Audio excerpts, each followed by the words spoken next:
세월에 대한 해석이라는 제목으로 말씀 증거하도록 하겠습니다. 오늘은 올해의 마지막 주일입니다. 하나님 앞에서 자기 자신에게, 스스로에게 나는 올해 하나님 뜻에 맞게 잘 살았나 질문하고 스스로 대답해 보는 것은 중요하고도 가치 있는 일입니다. 여러분들이 생각할 때 나는 올해 잘 살았나? 그래 예수님께서 잘하였도다 착하고 충성된 종아 이렇게 칭찬을 하신다면, 그렇게 예상이 된다면 여러분 잘 사는 겁니다. 그런데 이 악하고 게으른 종아, 바깥 어두운 데 내어 쫓기며 슬피 울며 이를 갈미 있으리라, 이런 대답이 예상되면 우린 회개해야 됩니다. 물론 100% 잘 사는 사람은 없을 거고 100% 못 산 사람 없을 겁니다. 그래도 우리 한번 옆에 분한테 넌지시 한번 물어봤으면 좋겠어요. 올해 제대로 신앙으로 잘 사셨습니까? 한번 물어보십시다. 네? 그래요. 자신이 무척 없는 것 같아요. 그냥 다 앞에 거 빼고 잘 사셨습니까? 물어보시다. 네, 그래요. 고맙습니다. 세계적으로 유명한 시사 잡지가 있죠. 타임즈라고 하는 거죠. 1927년부터 90년 넘게 52주 맨 마지막 주에는 올해의 인물이라고 하는 것을 선정해서 발표합니다. 그게 무슨 관심이 있겠습니까? 그런데 저는 올해는 좀 관심이 있었어요. 왜 관심이 있냐면 지난 11월에 올해의 인물, 올해의 리더 이렇게 그 타임즈에서 조사를 했는데 1등이 누구였느냐 하면 방탄소년단이었습니다. 방탄소년단이. 그래서 어쩌면 올해의 인물에 방탄소년단이 뽑힐지 모른다 이렇게 생각을 했는데 뚜껑을 열어보니까 다른 사람이 나타났습니다. 언론인이었는데 진실을 수호하다가 탄압받은 그런 언론인이었습니다. 그걸 보면서 제가 그런 생각이 듭니다. 좋은 평가를 받으면서 사는 건 참 어렵구나. 좋은 평가를 받으면서 살려면 정말 힘들구나, 이런 생각이 들더라고요. 그런데 세상에서의 평가도 무척 중요하지만 이 그리스도인에게 제일 중요한 것은 뭐냐면 하나님의 평가입니다. 예수님의 평가예요. 여러분들을 잘 살았다고 우리 하나님이, 우리 예수님이 꼭 평가하게 되기를 주의 이름으로 축원합니다. 이게 얼마나 좋은 일입니까? 어떤 사람이 프랑스를 여행하고 있었어요. 호텔방에 앉아서, 아주 오래된 이야기인데요, 호텔방에 앉아서 아침에 모닝커피를 한 잔 마시면서 느긋하게 신문을 이렇게 딱 보고 있었습니다. 그런데 그 신문에 일면 톱 기사로 딱 실린 게 있어요. 그게 뭐냐? 알프레드 노벨 사망하다. 노벨이라는 사람 아시죠? 알프레드 노벨 사망하다. 일면 톱 기사로 딱 실린 거예요. 그런데 지금 커피를 마시면서 신문을 보는 사람의 이름이 누구냐? 알프레드 노벨이었습니다. 이 사람은 깜짝 놀란 거예요. 자기 죽었다고 부고 기사가 나온 거예요. 나는 지금 살아서 모닝커피를 마시면서 신문 보고 있는데 자기 죽었다고 기사가 나온 거예요. 그래서 관심이 가니까 자세히 들여다봤어요. 그랬더니 이 신문 기자가 착각을 한 거예요. 자기 형이 죽은 거를 이 알프레드 노벨이 죽었다고, 이름이야 노벨 똑같으니까, 그러니까 알프레드 노벨이 죽었다고 기사를 냈는데, 어떻게 기사를 냈느냐 보니까 노벨이 만들어낸 다이너마이트가 전쟁에 사용되고 있으며 이 사람은 전쟁을 확장하는 장본인으로 살았다, 이렇게 기록되어 있는 거예요. 형의 부고가 잘못돼 가지고 자기의 부고가 됐는데, 세상의 평가는 뭐냐면 전쟁을 확대한 사람이라고 딱 나오는 거예요. 원래 이 사람은 무슨 선한 의지를 가지고 착한 일을 하면서 살려고 했던 사람은 아니지만, 자기가 죽었다고 나오고 부고 기사에 자기를 나쁘게 평가하는 것을 보고서 큰 충격을 받았습니다. 그래서 그는 이렇게 살면 안 되겠다. 그때까지 번 모든 돈을 다 해가지고 선한 일에 쓰기로 작정을 하고 만든 게 노벨상이라는 겁니다.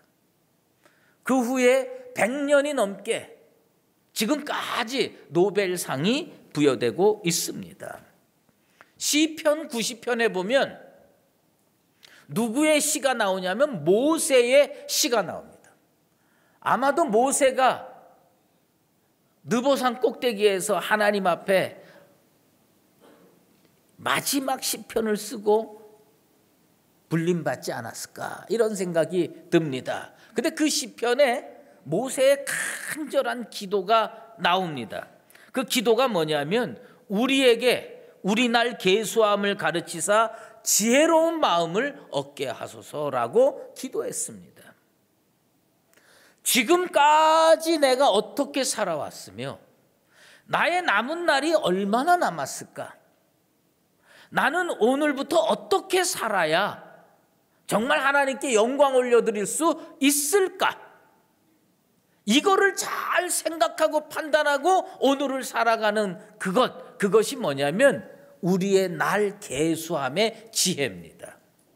모세가 하나님께 간구했던 그 지혜가 오늘 올해의 말을 정리하면서 새로운 한 해를 준비하면서 하나님께 간구하는 여러분의 기도 제목이 되기를 주의 이름으로 축원합니다. 창세기에는 지금까지 살아온 인생, 보낸 세월에 대해서 스스로 평가를 하는데 아주 극명하게 대비되는 두 사람의 자기 평가가 나옵니다. 이 두 사람은 아버지와 아들 관계였는데 아버지의 평가, 아들의 평가가 아주 대비되고 극명하게 대조가 되는 겁니다. 아버지는 뭐라고 자기 인생을 해석하고 자기 인생을 평가했느냐면 험악한 세월을 살았노라고 고백을 합니다. 그런데 아들은 어떻게 평가를 했느냐? 하나님의 은혜로 살았습니다. 이렇게 평가하고 있습니다. 왜 이런 평가 차이가 이렇게 벌어질까? 요셉이 애굽에서 총리 대신이 돼서 가족들을 다 초청을 했습니다. 그리고 자기 아버지를 애굽 왕 바로에게 소개하는 시간이 됐습니다. 바로 왕이 큰 권세와 권위를 가지고 야곱에게 질문을 합니다. 내 나이가 얼마냐? 그때 야곱의 나이는 130세였습니다. 그러면 왕이 권위 있게 물어보는데 내 나이가 얼마냐? 이렇게 질문하면 130살입니다. 이렇게 대답하면 금방 끝날 텐데 야곱은 130살에 대해서 자기 해석을 거기에다가 집어넣습니다.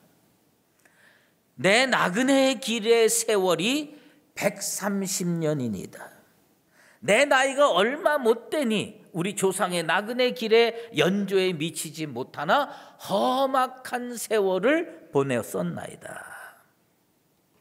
지금 그 자리가 어떤 자리냐면요, 야곱이 조금 있다가 바로 왕에게 축복 기도하고 나올 겁니다. 여러분, 축복 기도를 어떤 사람에게 받고 싶으세요?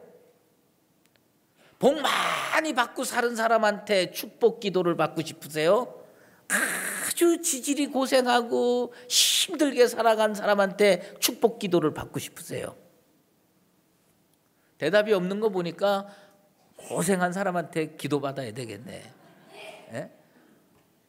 아니, 행복하게 축복 많이 받으면서 형통하게 잘 사는 사람한테 복 받고 싶을 거 아닙니까? 기도받고 싶을 거 아니에요? 그런데 야곱은 조금 있다가 축복 기도한 그런 위치에 있으면서 뭐라고 얘기했냐면 험악한 세월을 보냈노라고 이야기하고 있습니다. 이 험악하다고 하는 말을 히브리어로 라라는 단어를 쓰는데, 우리는 이게 험악하다라고 표현이 돼 있어요. 뭐 어렵다, 힘들다, 나쁘다, 이런 뭐 영어로 얘기하면 difficult 정도로 생각을 하고 있습니다. 그런데 영어 성경을 읽어보면 험악한 세월을 뭐라고 표현했냐면 이불이라는 단어를 씁니다. 악하다는 겁니다. 나 잘못 살았다는 거예요. 나 하나님 앞에서 잘못 살았다는 겁니다. 130년을 야곱이 살았는데 하나님 앞에 자기 인생을 세워놓고 자기를 평가하는데 뭐라고 고백하느냐? 나 하나님 앞에서 잘못 살았습니다. 실제로 야곱의 인생은 거칠었습니다. 힘들었습니다. 어머니 뱃속에서부터 좀 일찍 나오려고 형 발꿈치 잡고 애를 썼어요. 장자 한번 돼보려고 배고픈 형을 속여가지고 장자권 얻어내려고 애썼어요. 아버지한테 축복 기도 받으려고 여기다가 털 붙이고 들어가서 아버지 속이고 축복 기도 받았어요. 형한테 쫓겨가지고 외삼촌 라반의 집에 가는데 거기에서 20년 동안 절반 노예처럼 추운 데서 들판에서 지내면서 험악한 세월을 살았습니다. 야곱의 목표가 뭐였는 줄 아십니까? 오늘날 영어로 얘기를 하면 성공이었습니다. 성공이라는 목표를 향해서 쉼없이 달려왔지만 그의 인생은 성공적이지 못했습니다. 외동딸 디나가 세겜에서 강간당했습니다. 제일 부인이 넷이었는데 제일 사랑했던 여인 라헬이 둘째 아들 베냐민을 낳다가 길에서 죽었습니다. 제일 사랑했던 아들 요셉을 형들이 외국에다가 팔아 넘겼습니다. 노예로. 그 죽은 줄만 알았던 아들이 몇십 년 만에 멀리 타국에서 성공해가지고 총리 대신이 됐습니다. 최강대국 애굽왕 바로 앞에 섰지만 자기 인생을 평가하는데 좋게 평가할 수가 없는 거예요. 그래서 130년을 험악하게 살았노라고 고백합니다. 하나님 앞에서 내가 잘못 살았습니다. 하나님 앞에서 내가 제대로 살지 못했습니다. 라고 고백을 하게 되는 겁니다. 얼마나 마음 아프고 얼마나 힘들겠습니까?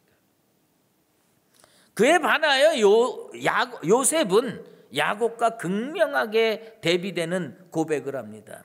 여러분 한번 생각해 보세요. 여러분이 야곱의 인생도 잘 아실 거예요. 요셉의 인생도 잘 아실 거예요. 둘을 단순 비교했을 때 누가 더 험악한 세월을 살았고 누가 더 힘든 세월을 살았을 거라고 생각합니까?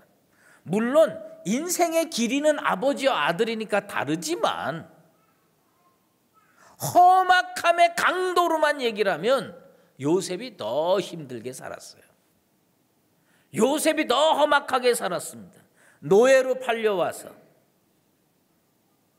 누명을 쓰고 감옥에 들어가고 하나님의 기가 막힌 은혜가 아니었으면 빠져나올 수도 없는 곳에서 빠져나와서 총리 대신이 됐습니다. 힘든 것으로 따진다면 요셉을 당할 자가 없습니다. 그런데 요셉은 자기 인생에 대해서 그 자기를 팔아먹었던 형들 앞에서 평가를 어떻게 하느냐? 내 인생은 하나님의 은혜였다고 고백하고 있습니다. 분명히 사람 탓할 만도 하고 환경 탓할 만도 하고 상황 탓할 만도 한데 뭐라고 고백하느냐? 하나님의 은혜였다. 그가 형들 앞에서 이런 고백을 합니다. 나는 요셉이라. 당신들이 애굽의 판자라. 당신들이 나를 이곳에 팔았다고 해서 근심하지 마소서. 한탄하지 마소서. 하나님이 생명을 구원하시려고 나를 당신들보다 먼저 보내셨나이다.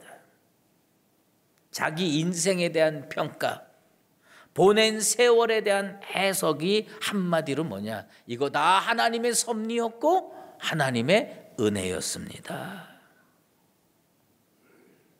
형들의 질투 때문에 노예로 팔렸고 보디발의 아내의 유혹을 이겨냈다는 이유로 모함받아서 옥에 갇히는 신세가 됐고, 감옥에서 좋은 꿈 해석을 했는데 술 맡은 관원이 풀려나가자 잊어먹어서 잊혀진 존재로 2년 더 감옥 생활을 했습니다. 그런데 창세기 39장을 빼놓고는 요셉의 인생을 평가할 수가 없습니다. 아마 이 창세기 39장은 모세가 쓰기는 했지만 아마 전수되어 있던 그 이야기, 요셉의 고백을 기억해 가지고 쓴 것 같아요. 영감받아서. 요셉이 옥에 갇혔으나 여호와께서 요셉과 함께 하시고 은혜를 받게 하심에 이는 여호와께서 요셉과 함께 하심이라. 여호와께서 그를 범사에 형통하게 하셨더라. 요셉은요, 느꼈어요. 요셉은 알았어요. 요셉은 깨달았어요. 하나님이 임마누엘로 나와 함께 하셨구나. 내가 오늘 총리 대신이 된 건 은혜를 받아서 이렇게 됐구나. 그 고생 속에서도요, 그는 하나님 앞에 은혜 받아서 형통했다고 고백하고 있습니다. 형들 앞에서 내 인생이 험악했다고 얘기해도 누가 뭘 할 사람 없는데 그건 다 하나님의 은혜였고 하나님의 섭리였습니다 라고 고백하고 있습니다. 이 고백을 보면서 오늘날 한국에 사는 젊은이들, 한국에 사는 이 백성들은 어떤 고백을 할까? 야곱처럼 지금 우리는 험악한 세월을 살고 있습니다, 이렇게 고백할까? 아니면 지금 우리가 좀 비록 힘들고 어려워도 하나님의 은혜 가운데, 섭리 가운데 살고 있습니다, 이렇게 고백을 할까? 여러분 어떻게 생각하세요?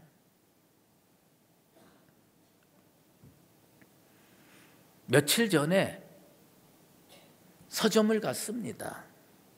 서점을 가서 이 책 저 책 이렇게 살펴보던 중에 내 눈을 확 끌고 내 마음을 확 사로잡는 책 한 권이 있었어요. 평상시에는 제가 이런 책 거의 안 삽니다. 왜 안 사느냐? 사실은 마음으로 시시하다고 생각해가지고 안 샀을 가능성이 무척 많은데, 우리가 사는 시대의 어떤 현상을 그대로 드러내고 있는 표현이라고 생각해서 그 책을 들었고 읽었고 샀습니다. 책 제목이 뭔지 아십니까? 책 제목이 기가 막힙니다. 한번 들어보세요. 죽고 싶지만 떡볶이는 먹고 싶어. 29살 난 어떤 여성이 기분 부전 장애라고 하는 우울증 일종의 질병을 10년을 알면서 살았던 어떤 여성이 자기의 삶을 그대로 표현해 놓은 자전적 에세이예요. 근데 한마디로 뭐냐? 죽고 싶다는 거예요. 죽고 싶은데 눈앞에 떡볶이가 나오면 먹고 싶다는 거예요. 여러분, 이 복잡한 감정이 이해가 됩니까?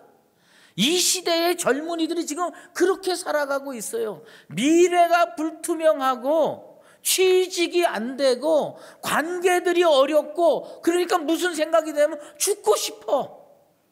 죽고 싶은데 죽을 수가 없어. 우울해, 힘들어, 고통스러워. 그런데 친구들이랑 만나면 떡볶이는 꼭 먹고 싶어. 떡볶이 먹으면서 히히덕거리다가 집에 가면 고독에 빠지고 죽고 싶은 마음에 사로잡히는 겁니다. 그 여자가 그 책에서 이런 고백을 합니다. 별일 없이 사는데 왜 마음은 이렇게 허전할까? 별일 없이 사는데 마음이 왜 이렇게 허전할까? 이 여자의 고백이 29살밖에 안 된 이 여자의 고백이 너무 가슴에 와닿는 거예요.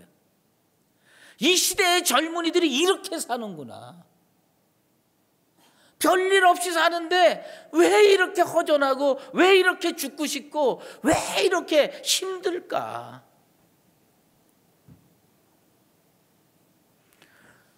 그 여자가 쓴 책을 다른 사람이 읽고요, 감상을 썼어요. 감상을 썼는데 감상에 이런 말이 나옵니다. 내 일기장 같다. 내 일기장하고 똑같다는 거예요. 그런 마음 가지고 사는 사람이 많다는 거예요. 죽고 싶은데 떡볶이는 먹고 싶다. 이 시대를 살아가는 사람들의 자기 평가입니다. 아, 정말 힘들구나. 정말 어렵구나. 야곱이 말한 것처럼 험악한 세월을 살고 있습니다. 이 시대의 우울증을 무엇으로 치료할 수 있겠습니까? 이 시대의 정신병을 무엇으로 치료할 수 있겠어요? 야곱처럼 험악한 세월을 살았노라고 자기 평가하는 시대입니다. 이런 시대는 다른 걸로 치료해야 돼요. 하나님의 은혜가 필요한 줄로 믿습니다. 요셉은 감옥 속에서, 그 험악한 감옥 속에서 지내면서도 하나님의 은혜를 알고 깨닫고 느꼈어요. 그래서 하나님의 은혜가 내게 왔다고 고백할 수가 있는 겁니다. 조지 베일런트라고 하는 심리학자가 그런 말을 합니다. 사람이 행복해지려면 제일 필요한 게 뭐냐? 좋은 관계라는 겁니다. 좋은 관계가 있으면 행복하다는 거예요. 자기랑 좋은 관계를 맺은 사람이 주변에 있으면 불행이 사라지고 근심이 사라지고 걱정이 사라지고 염려가 사라지고 행복해진다는 겁니다. 여러분들도 이렇게 행복해지게 되길 바랍니다. 좋은 관계들이 형성돼 가지고 행복해지게 되길 바랍니다. 그러나 인간관계는요, 한시적이에요. 좋은 것도 잠시입니다. 우리는 누구랑 좋은 관계를 맺어야 되느냐? 하나님과 좋은 관계를 맺어야 할 줄로 믿습니다. 요셉 같은 고백이 어디서 나오느냐? 하나님과 좋은 관계를 맺을 때, 아, 하나님의 은혜가 나를 사로잡는구나. 아, 하나님의 은혜가 나를 인도하는구나 이야기할 수가 있습니다. 오늘을 살아가는 거 진짜 힘듭니다. 험악한 세월을 살아가고 있는 거 맞습니다. 하지만 오늘 이 시간 한 해를 정리하면서 여러분의 눈을 들어서 하나님을 바라보게 되길 바랍니다. 하나님의 팔은 짧아지지 않았습니다. 하나님의 팔은 여전히 강건한 줄로 믿습니다.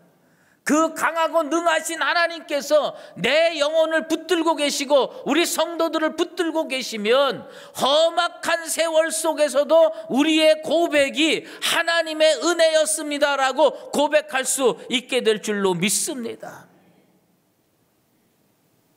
한량없는 은혜가 나를 붙들어 주지 않았으면 오늘 나는 이렇게 서 있을 수가 없다. 주님, 2018년 비록 내가 잘못 살았어도 한량없는 은혜로 나를 붙들어 주셨으니 2019년에도 한량없는 은혜로 능하신 팔로 내 영혼을 붙들어 주시옵소서. 그래서 하나님 앞에 여러분들의 인생이 정말 험악한 세월을 극복하고 뛰어넘고 하나님의 은혜로 축복받고 형통합니다라고 고백할 수 있는 인생이 되기를 바랍니다. 설교를 준비하면서 이 찬양이 그 가슴 속에서 떠나지를 않습니다. 한량없는 은혜, 갚을 길 없는 은혜, 내 삶을 애워싸는 하나님의 은혜, 나 주저함 없이 그 땅을 밟음도 나를 붙드시는 하나님의 은혜. 우리 다 같이 한번 하겠습니다. 한량없는 은혜, 갚을 길 없는 은혜, 내 삶을 하나님의 은혜, 나 주저함 없이 그 땅을 밟음도 나를 붙드시는 하나님. 한 번 더 크게 다 같이 하겠습니다. 한량없는 은혜, 갚을 길 없는 은혜, 내 삶을 애워싸는 하나님의 은혜, 나 주저함 없이 그 땅을 밟음도 나를 붙드시는 하나님의 은혜. 험악한 세월 속에서도 하나님의 은혜를 알고 느끼고 깨닫고 그 강하신 능력의 팔 안에서 살아가는 나와 여러분 되시기를 주의 이름으로 축원합니다. 기도하겠습니다. 하나님 아버지, 버리셔도 무방한 인생을 지금까지 붙들어 주시고 이 험악한 세월 속에서도 한량없는 은혜로 붙들어 주심을 감사드리옵나이다. 내년에도 우리의 삶은 지금과 별반 달라질 것이 없을 겁니다.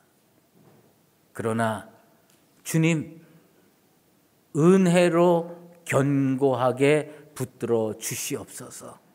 살 소망을 주시고 인생길을 형통케 하셔서 요셉의 고백처럼 하나님의 은혜로 내 인생 형통하게 삽니다.